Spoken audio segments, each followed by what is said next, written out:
The second debate that we will be hosting today is about import substitution and export promotion. Which one is the best trading and economic policy to choose in order for a country to develop? And here as well, before introducing my panelists, I will briefly explain what is import substitution and export promotion. So import substitution is a trade and economic policy which advocates replacing foreign imports with domestic production, meaning that we need to end that country's dependency on import and support the import competing industries, usually done through subsidies and other protectionist policies. On the other side, the export-led growth or industrialization through export promotion is the type of policy that says that the country should support those industries that have a comparative advantage and therefore can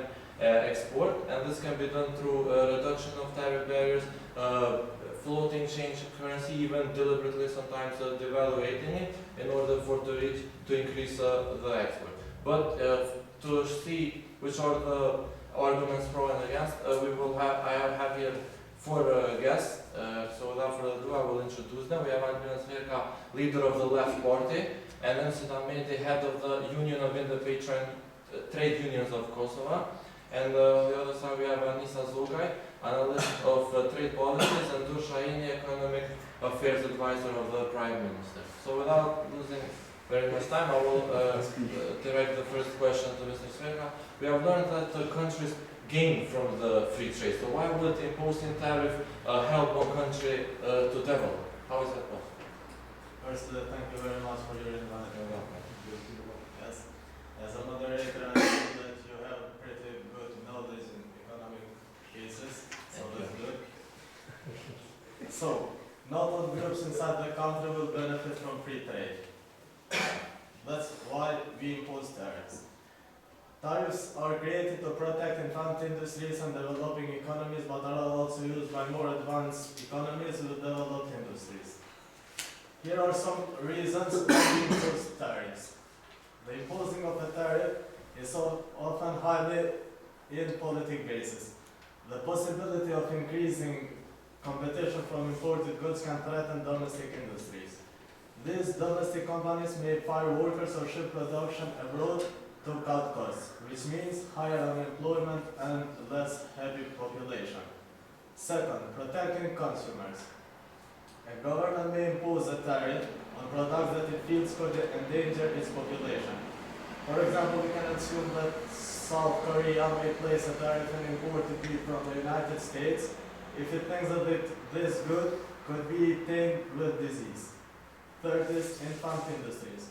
The use of tariffs to protect infant industries can be seen by the import substitution industrialization strategy employed by many developing countries.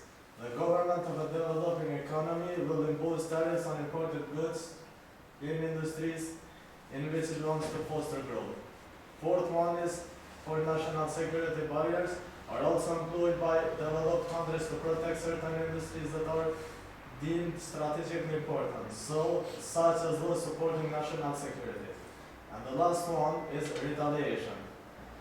Countries may also set tariffs as a retaliation technique if they think that a trading partner has not played by the rules.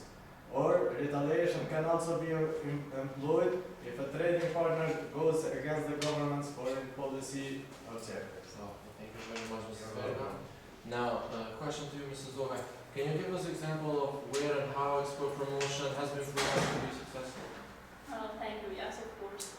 I will first start by explaining how, by the middle of 1980s, most of the developing countries started to shift from import substitution to export promotion.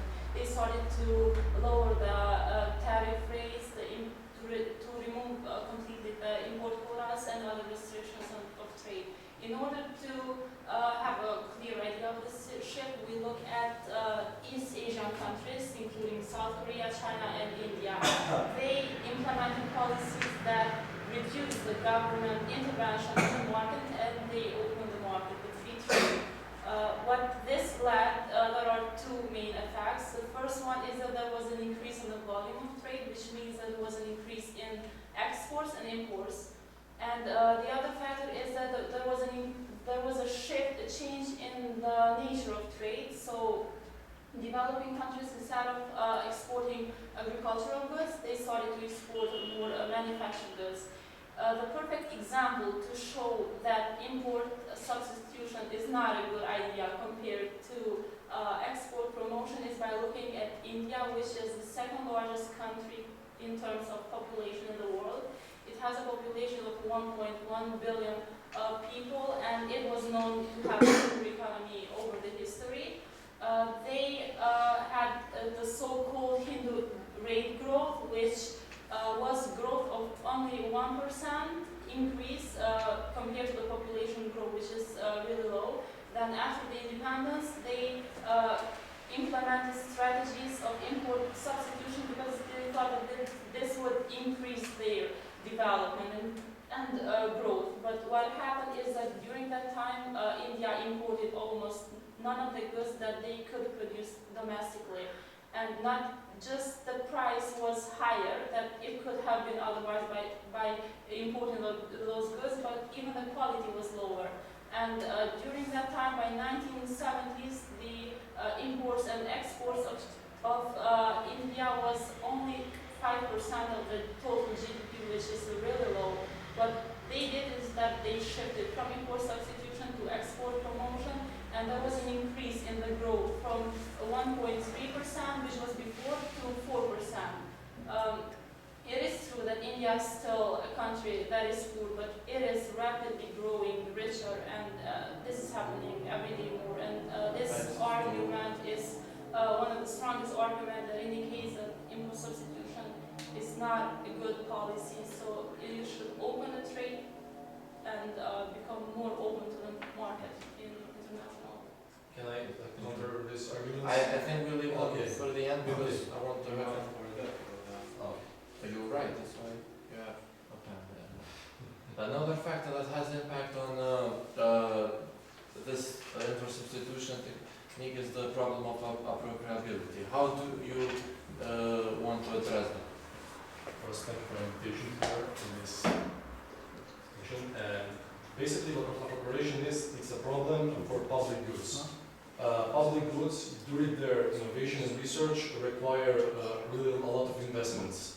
But then, after that, those public goods can get to everyone, so everyone can actually decompose them and view the source of those goods and actually build them and copy them, so it's easy. So how do those companies gain from these public goods if it is so easy to copy?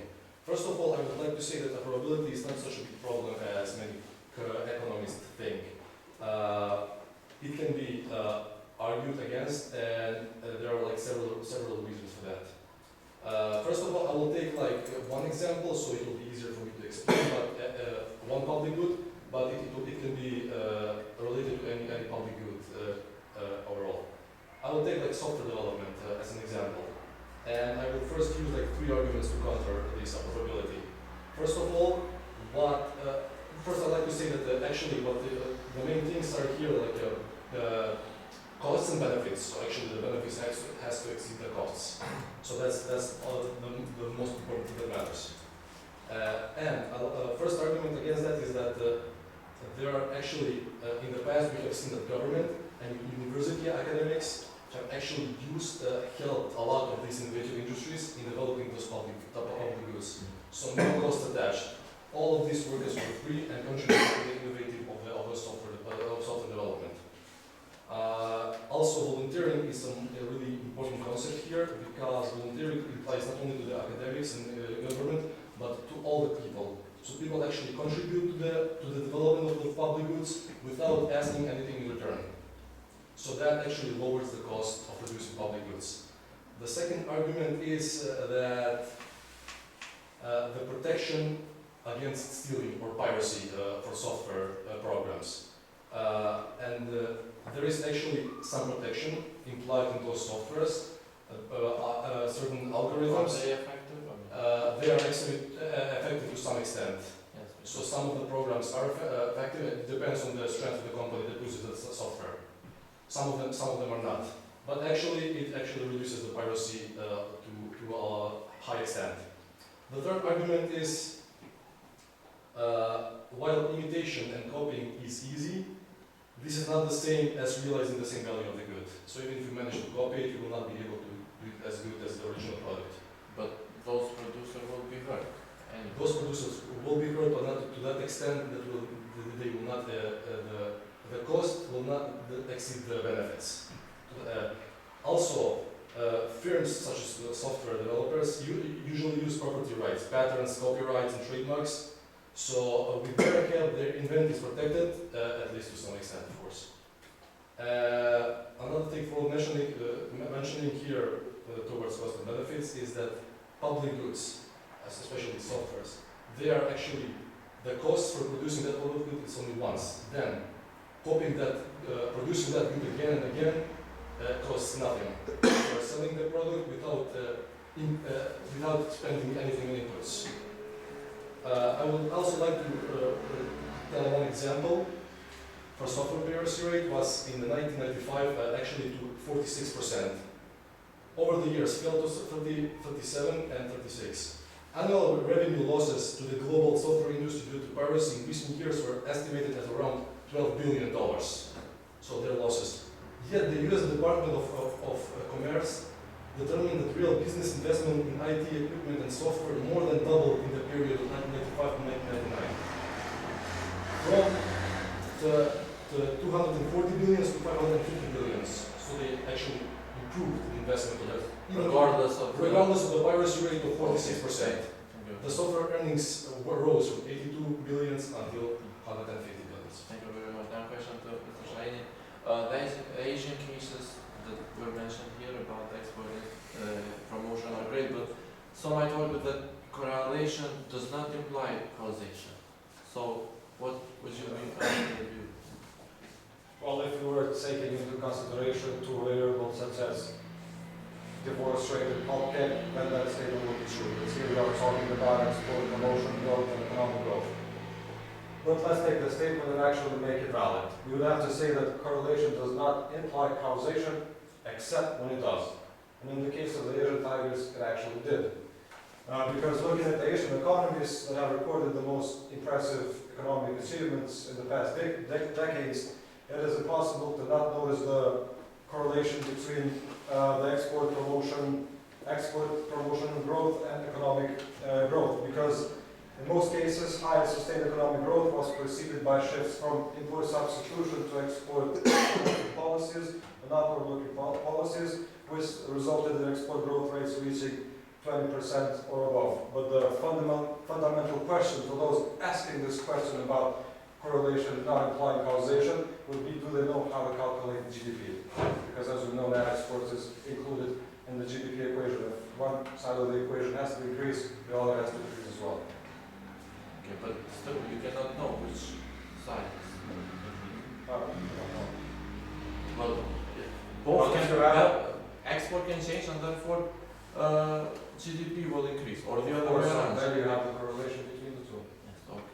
We will move to Mr. Sverga again. You mentioned the infant industry argument. I would like to ask you, what about the inefficiency that these companies then might be induced to grow? So basically they will be inefficient due to this infant industry argument. Tariffs increase the prices of imported goods. So, because of this, domestic producers are not forced to reduce their prices from increased competition, and domestic consumers are left paying higher prices as a result. Tariffs also reduce efficiencies by allowing companies that would not exist in a more competitive market to remain open. So there will be a competition inside country between domestic companies, and it will allow them to be more efficient. Also, when prices are increased, more companies will be willing to enter the industry to produce the same good. So this also will increase the competition.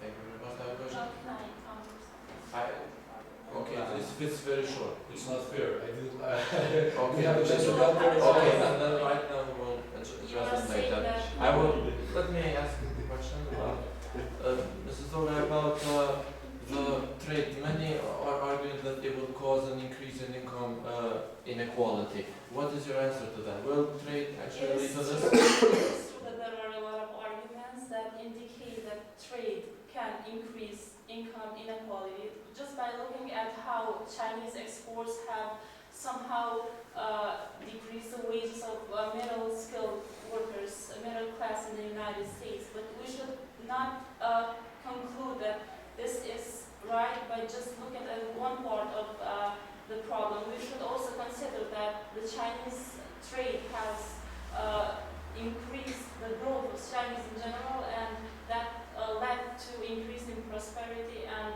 reduction in inequality in the world, which means in the world terms. There are some reports, and one of the reports that shows the relationship between GDP ratio and Gini coefficient of income inequality resulted in two main arguments: that greater participation in trade significantly reduces the income inequality worldwide, and the other is that the negative relation between trade and inequality does not always mean that it's as a result of trade.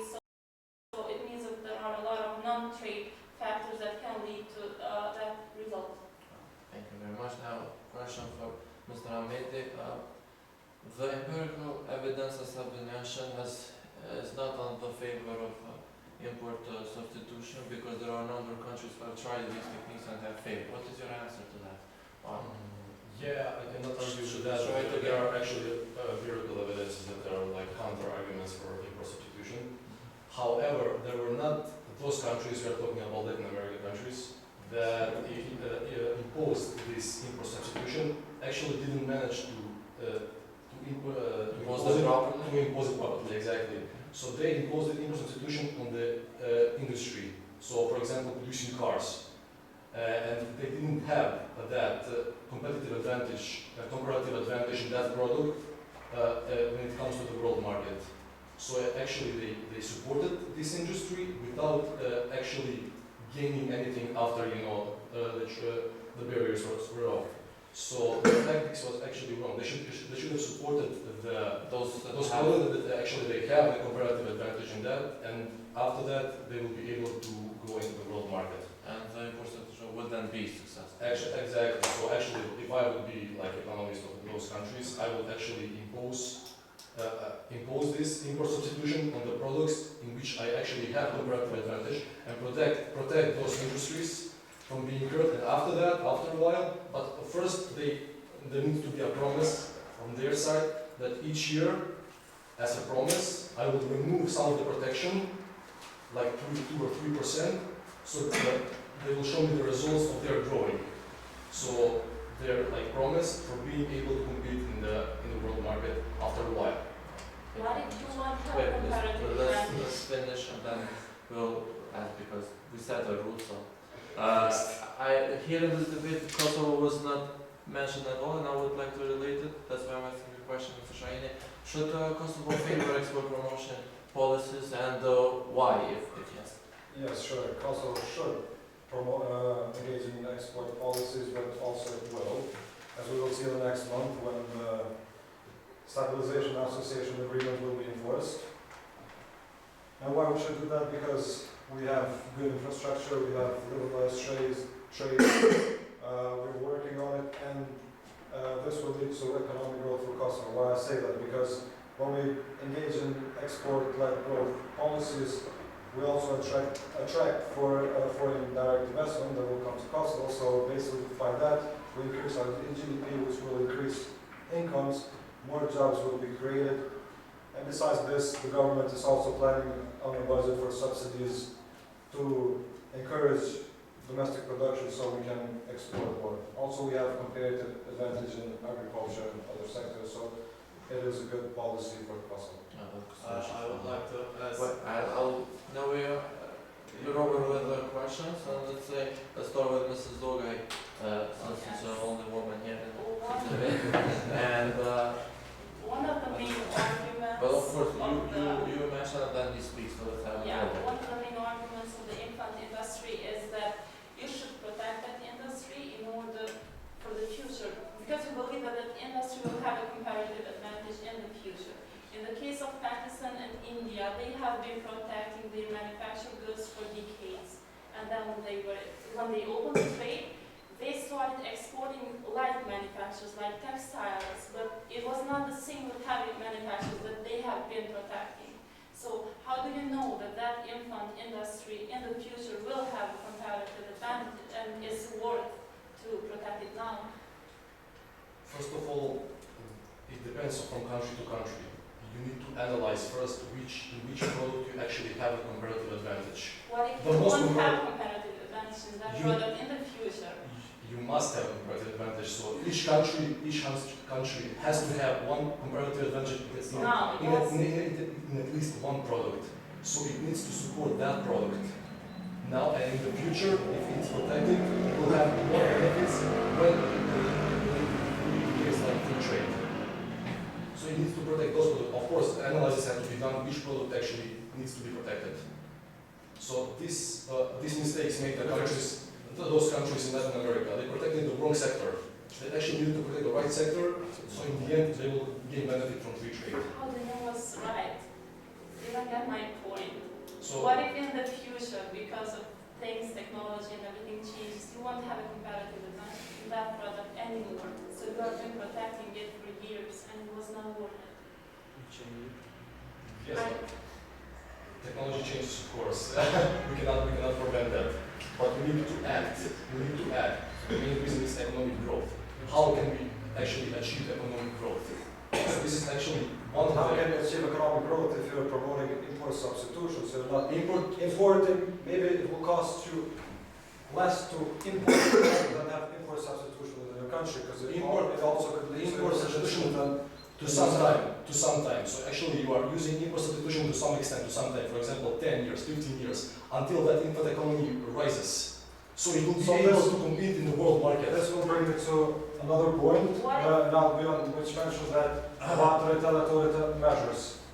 And I haven't heard any advantage about import substitution. Everything we have talked about was against import substitution, be it inefficiency in domestic firms, be it comparative advantage, be it a retaliatory measure. Because if you're putting tariffs on tariffs, then your opponent will also put tariffs. So how are you advantaging from this? I don't understand. I just would like to come back in the exactly Kosovo's case. We are a developing economy and we import many goods from Serbia. These goods can be also produced in Kosovo, but we import them for a lower price from Serbia. Based on some analysis, we saw that most of these products can cause diseases in population, like they can cause cancer. Why we should import these goods when we can produce them in Kosovo? First. The second, we will impose tariffs till at the point when our economy is enough developed to have possibility to export the bigger countries. Then we can impose quotas. With quotas, you can protect exactly the goods that you need to protect, which in your country can be. So you don't care actually about the inflation rate, which might go up because of your domestic heavy supply constraints. I can see that. Can I pose a question? Yes. Because I didn't have the chance to ask questions. Like exporting goods, it has some like positive effects. However, there are a lot of negative effects, and I would like to address them in one question, so we won't have time for each separately. So, when we promote export like substitution, then we actually attract foreign investments. This leads to because we have cheap labor. This will lead to low skill labor, which will not be able to develop. Environmental issues, so environmental pollution, work environment safety and health issues, which will also be one concern, and also labor exploitations. So all this leads actually to these problems. So how do you solve these problems when Yeah, I you know actually that promote there are the a export? lot of side effects. There are a lot of side Use effects, so why actually should you use the export? We are talking about the growth and development of the state. But also Well, for okay. These issues, environmental essentially not developing, it's polluting. That's why we have regulations. That's why we implement. You cannot implement regulation Of course we can. in developing Of course we countries. can. You're a developing Of country. course we can. You cannot implement it. course Your we actually can. main reason is developing the economic growth. If you like strive to achieve economic growth, you cannot actually implement at the same time policies and everything to regulate. Of course we It is can. believed that countries that are developed, I know the term of exploitation, how United States, because of the policies that there are in the United States, it decides to produce goods in other developing countries. But it's also believed that these countries that are developed can then fight this idea of pollution, can take measures better than the developing countries. So you should first But let them grow, If- and then they can implement policies. if Fight they manage to grow, Okay, Yeah. so let's take They example, will European manage. Union. European Union. it's not sure. Yeah, it So there are a is. lot of factors involved here. Can I answer? Okay. So it's the So, last one. alright, so about environmental degradation, since we came to this point, if you've been reading the news, Yeah. European Union is looking for green and renewable energy, and they're considering wood as renewable energy. We have been using wood for the last couple of decades. So actually, we're way ahead for environmental protection than the European Union itself. We mean Kosovo, right? That's Kosovo. It is a bold statement, and you have studies We are done exactly from this university on that. So Kosovo is cleaner than, or more efficient. Regarding more efficiently in renewable energy. But why is it cleaner? Because the production here is actually 1%. So you don't want production. Huh? You want a low production cost. You Uh, want unemployment. no, I want production. No, if you want production, you have to have investments, you have foreign direct investments, you have to create jobs, but you don't want that. Okay, thank you. So if you have last 1 minute for each and yes, Karen, so, I- Mr. Actually, yeah. I have something important because both of you mentioned that you have to give the chance to an infant industry to go for a certain period of time, 10 years, 20 years, and then it will be able to compete in the market. What if you protect an industry for 10 years, but then after 10 years you decide not to protect it and this is not an infant industry anymore and it can compete? But there are a lot of cases when even after that time they still need protection, like in agricultural, in some Western European countries, you protected agriculture for 10 years, but then even after 10 years they needed still protections because they somehow get used with this idea of protection. How Okay, would you that's why- prevent that? That's why I use use the final answer and That's why I use the example. So actually, one industry comes to me and asks for protection. I will give them protection, but in return they have to give me like promise that they will actually grow. But That how promise would will be you implemented keep it in from- reducing the protection each year as it passes. Promise? You actually promise, but in written form, of course. That will be reduced for 2 or 3% each year, and it will show me that actually that company is growing, that sector is growing, and will be able to compete when it comes to the end of removing the thank you. trade for What if it's not Thank you growing? very much. Then Now, it's if you have any just- questions from the audience? As always. In the exact case of Kosovo, the country is very small, the production potential is very low. Protection can take two forms. I can protect you through taxes, or I can protect you through subsidies. If you use subsidies, actually you are making the product of the domestic producers cheaper, which means allowing them also to export. So from this perspective, maybe be smarter to support domestic businesses to sell outside by subsidizing them than by giving them the comfort of no competition at all through taxes. Because if you protect them through taxes, you are only making them competitive inside the country, but there is no purchasing power. So you are not really helping them. So would maybe a shift to export promotion be more advantageous for the companies because you enable them to produce for the regional market at least. Is that a question for me or for Mr. Sfer. for Mr. Sverker? Maybe it's right what you said, but I would say again the same thing. in a developing country and small country like Kosovo, you should impose tariffs in order to start to build economy and to build some companies that will produce something that you can export in other countries. They said that in export promotion, you will take foreign investments. In order to take foreign investments in your country, you have to have a secure state, to have an economical development, to have an infrastructure, to make them possible to invest in our country. So, to subsidize goods is the other way of